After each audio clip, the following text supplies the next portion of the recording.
Welcome to number 1 news. This is Mallika. 80వ స్వాతంత్ర దినోత్సవం వేడుకలు దేశవ్యాప్తంగా ఘనంగా జరిగాయి.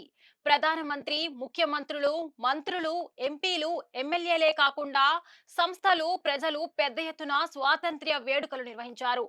జాతీయ జెండాలు చేతపట్టి భారత మాతకు జై అంటూ నినాదాలు చేశారు. దేశ రాజధాని ఢిల్లీలో స్వాతంత్ర్య దినోత్సవం సందర్భంగా ఎర్రకోట వేదికగా ప్రధానమంత్రి నరేంద్ర మోదీ వరుసగా 13వసారి జాతీయ జెండాను ఎగరవేశారు. అనంతరం దేశ ప్రజలను ఉద్దేశించి ప్రసంగించారు. ఈ చారిత్రాత్మక ఘట్టంలో ప్రధాని మోదీ ప్రత్యేక ఆకర్షణగా నిలిచారు. ఎరుపు రంగుతో కూడిన సాంప్రదాయ రాజస్థానీ బాందని తలపాకను ధరించి ఆకట్టుకున్నారు. తొలుత వందే మాతరం గీతాన్ని ఆలపించారు. దేశ చరిత్రలో ఎర్రకోటపై వందే మాతరం గేయాన్ని పూర్తిగా ఆలపించడం ఇదే ప్రథమం. అనంతరం జాతీయ గీతం జనగణమనను ఆలపించారు. ఆ సమయంలో భారత వాయుసేనకు చెందిన 2 MI-17 హెలికాప్టర్లు పూల వర్షం కురిపించాయి.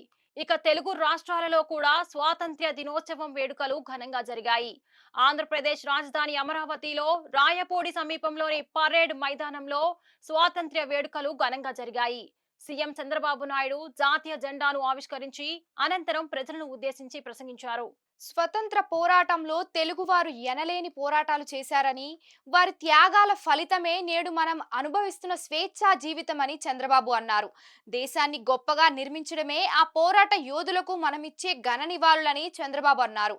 దేశం నాకేమిచ్చింది అని కాకుండా దేశానికి మనమేమి చేశామని ప్రతి ఒక్కరూ ఆలోచించాలని చంద్రబాబు పిలుపునిచ్చారు.